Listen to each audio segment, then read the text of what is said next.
The two angels arrived at Sodom in the evening, and Lot was sitting in the gateway of the city. When he saw them, he got up to meet them and bowed down with his face to the ground. My lords, He said, please, turn aside to your servant's house. You can wash your feet and spend the night and then go on your way early in the morning. No, they answered. we will spend the night in the square. But he insisted so strongly that they did go with him and entered his house. He prepared a meal for them, baking bread without yeast, and they ate. Before they had gone to bed, all the men from every part of the city of Sodom, both young and old, surrounded the house. They called to Lot. Where are the men who came to you tonight? Bring them out to us so that we can have sex with them. Lot went outside to meet them and shut the door behind him and said, No, my friends, don't do this wicked thing. Look, I have 2 daughters who have never slept with a man. Let me bring them out to you, and you can do what you like with them, but don't do anything to these men, for they have come under the protection of my roof. Get out of our way! They replied. This fellow came here as a foreigner, and now he wants to play the judge? We'll treat you worse than them. They kept bringing pressure on Lot and moved forward to break down the door. But the men inside reached out and pulled Lot back into the house and shut the door. Then they struck the men who were at the door of the house, young and old, with blindness, so that they could not find the door. The 2 men said to Lot, Do you have anyone else here? Sons-in-laws, sons or daughters, or anyone else in the city who belongs to you? Get them out of here, because we are going to destroy this place. The outcry to the Lord against his people is so great that he has sent us to destroy it. So Lot went out and spoke to his sons-in-law, who were pledged to marry his daughters. He said, Hurry and get out of this place, because the Lord is about to destroy the city. But his sons-in-law thought he was joking. With the coming of dawn, the angels urged Lot, saying, Hurry, take your wife and your 2 daughters who are here, or you will be swept away when the city is punished. When he We hesitated, must go. the men grasped his hand and the must hands go. of his wife and of his 2 daughters and led them safely out of the city, for the Lord was merciful to them. As soon as they had brought them out, one of them said, Flee for your lives. Don't look back and don't stop anywhere in the plain. Flee to the mountains or you will be swept away. But Lot said to them, No, my lords, please. Your servant has found favor in your eyes, and you have shown great kindness to me in sparing my life. But I can't flee to the mountains. This disaster will overtake me and I'll die. Look, here is a town near enough to run to, and it is small. Let me flee to it. It is very small, isn't it?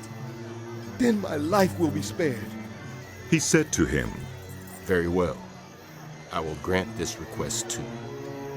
I will not overthrow the town you speak of, but flee there quickly, because I cannot do anything until you reach it.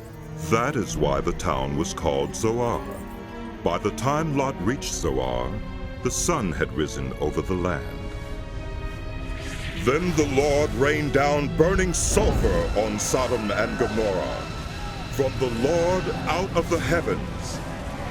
Thus he overthrew those cities and the entire plain, destroying all those living in the cities, and also the vegetation in the land. But Lot's wife looked back, and she became a pillar of salt. Early the next morning, Abraham got up and returned to the place where he had stood before the Lord. He looked down toward Sodom and Gomorrah, toward all the land of the plain, and he saw dense smoke rising from the land, like smoke from a furnace. So when God destroyed the cities of the plain, he remembered Abraham, and he brought Lot out of the catastrophe that overthrew the cities where Lot had lived. Lot and his 2 daughters left Zoar and settled in the mountains, for he was afraid to stay in Zoar. He and his 2 daughters lived in a cave. One day the older daughter said to the younger, Our father is old, and there's no man around here to give us children, as is the custom all over the earth. Let's get our father to drink wine and then sleep with him, and preserve our family line through our father. That night they got their father to drink wine, and the older daughter went in and slept with him. He was not aware of it when she lay down or when she got up. The next day the older daughter said to the younger, Last night, I slept with my father. Let's get him to drink wine again tonight, and you go in and sleep with him so we can preserve our family line through our father. So they got their father to drink wine that night also, and the younger daughter went in and slept with him. Again he was not aware of it when she lay down or when she got up. So both of Lot's daughters became pregnant by their father. The older daughter had a son, and she named him Moab. He is the father of the Moabites of today. The younger daughter also had a son, and she named him Ben-Ami. He is the father of the Ammonites of today. Now Abraham moved on from there into the region of the Negev, and lived between Kadesh and Shur.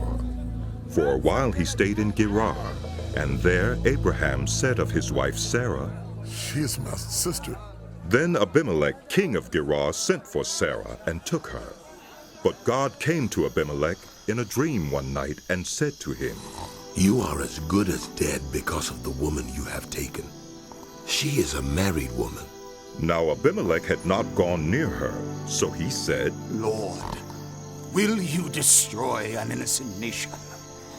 Did he not say to me, She is my sister? And didn't she also say, He is my brother? I have done this with a clear conscience and clean hands. Then God said to him in the dream, Yes, I know you did this with a clear conscience, and so I have kept you from sinning against me. That is why I did not let you touch her. Now return the man's wife, for he is a prophet, and he will pray for you, and you will live. But if you do not return her, you may be sure that you and all who belong to you will die. Early the next morning, Abimelech summoned all his officials, and when he told them all that had happened, they were very much afraid.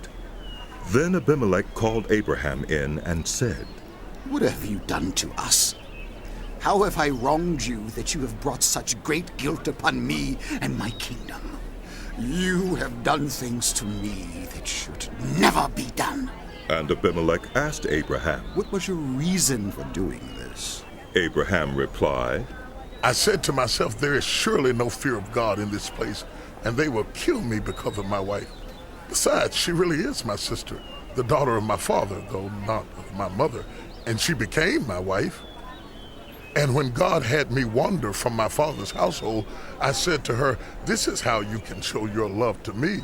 Everywhere we go, say of me, he is my brother. Then Abimelech brought sheep and cattle, and male and female slaves, and gave them to Abraham. And he returned Sarah his wife to him. And Abimelech said, My land is before you. Live wherever you like. To Sarah he said, I am giving your brother 1,000 shekels of silver. This is to cover the offense against you before all who are with you. You are completely vindicated. Then Abraham prayed to God, and God healed Abimelech, his wife, and his female slaves, so they could have children again. For the Lord had kept all the women in Abimelech's household from conceiving because of Abraham's wife, Sarah.